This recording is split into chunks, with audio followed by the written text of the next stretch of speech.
बिस्मिल्लाहिर्रहमानिर्रहीम। मैं हूँ इनायतुल्लाह काशिफ एडवोकेट और आप देख रहे हैं लीगल इन्फॉर्मेशन। आज का हमारा मौजू तौहीन मज़हब के कवानीन को ज़ेर बहस लाना है कि तौहीन मज़हब के कवानीन कौन कौन से हैं और उनमें क्या सज़ाएँ हैं और इसके साथ साथ इसकी तारीख़ी हैसियत क्या है। ये मौजू दो पार्ट पर मुश्तमिल होगा। पहला मौजू हमारा इसकी तारीख़ी हैसियत पर होगा कि तौहीन मज़हब का कानून कब और कैसे राइज हुआ, और दूसरे मुस्लिम ममालिक के कवानीन कौन कौन से हैं और उनमें क्या सजाएं रखी गई हैं। पहला मौजू ये होगा और दूसरे मौजू में हम कवानीन की नोयत पर बहस करेंगे। तौहीन मज़हब के कवानीन बरसगीर में बरतानवी राज के ज़माने में 1860 में बनाए गए थे और फिर 1927 में तरामीम करके इनमें इजाफा किया गया था। 1980 और 1986 के दरमियान भी जनरल मोहम्मद ज़ियाउल हक ने इन कवानीन में मजीद इजाफा किया था। बरतानवी राज ने जो कवानीन बनाए उनमें किसी मजहबी इज्तिमा में खलल डालना, किसी कब्रिस्तान में बगैर इजाजत के दाखिल होना, किसी के मजहबी अकीदे की तौहीन करना या सोच समझकर किसी की इबादतगाह या इबादत की किसी चीज की तौहीन करना जुर्म करार पाए थे। इन कवानीन में ज्यादा से ज्यादा सजा 10 साल कैद और जुर्माना थी। 1980 की दहाई में तौहीन मजहब के कवानीन में इजाफा किया गया। 1980 में इस्लामी शख्सियात के खिलाफ तौहीन आमेज बयानात को भी जुर्म करार दे दिया गया था, जिसमें 3 साल कैद की सजा मुकर्रर थी। 1982 में एक और शिक्षा शामिल की गई जिसमें जानबूझकर कुरान की बेहुरमती की सजाए मौत मुकर्रर की गई।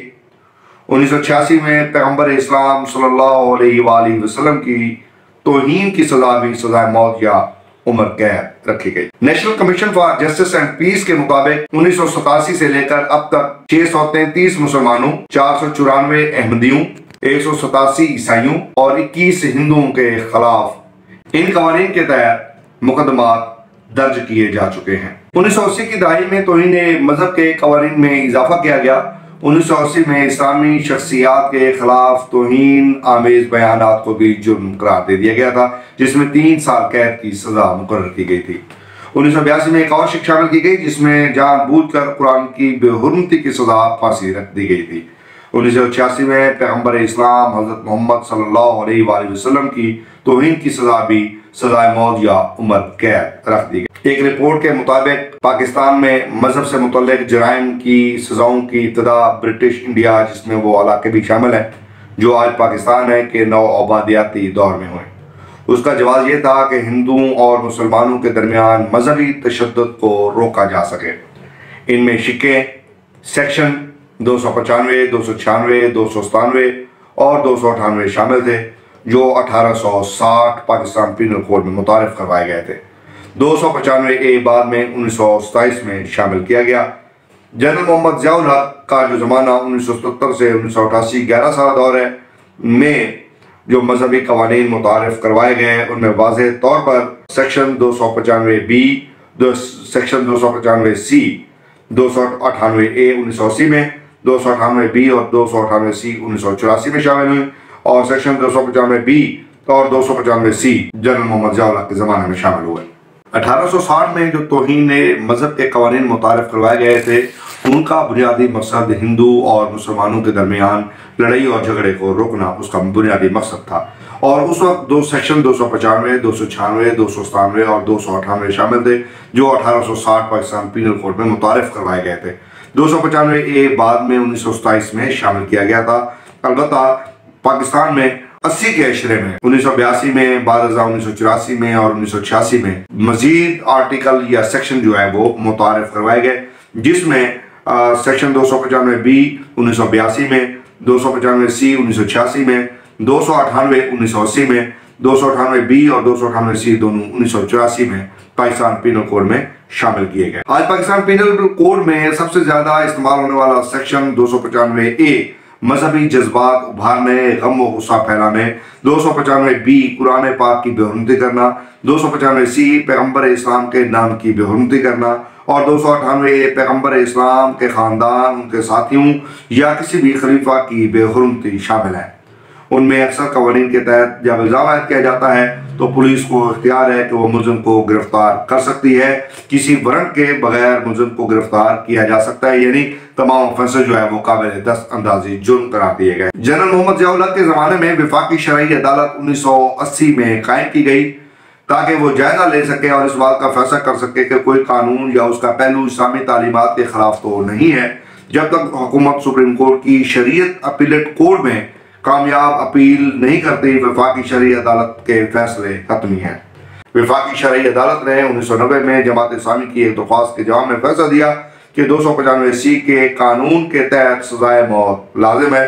उस वक्त के वजीर आजम मियां मोहम्मद नवाज शरीफ की हुकूमत ने इस फैसले के खिलाफ अपील नहीं की, जिस पर यह सजा हतमी शक्ल इख्तियार कर गई। अब हम जायजा लेते हैं कि दूसरे जो इस्लामी ममालिक हैं उनमें जो है इसकी सजा क्या मुकर्रर की गई है, वो फिर इसमें हम जो है वो इस बात का भी हम जो है वो जायजा ले लेते हैं कि और कौन कौन से कवानीन हैं। अब हम जायजा ले लेते हैं कि पाकिस्तान के अलावा दीगर मुसलमान ममालिक कौन कौन से हैं जहां पर तौहीन मजहब की सजाए मौत है। सबसे पहले हम अपने हमसाय मुल्क ईरान के कवानीन का जायजा ले लेते हैं। ईरान हमारा बिरादर इस्लामी मुल्क है जहां पर अक्सरियती आबादी शिया मुसलमानों की है। ईरान का ज़ाब्ता ताज़ीरात 2012 में नए सिरे से तश्कील दिया गया था, जिसमें तौहीन मजहब के लिए एक नया बाब बनाया गया है।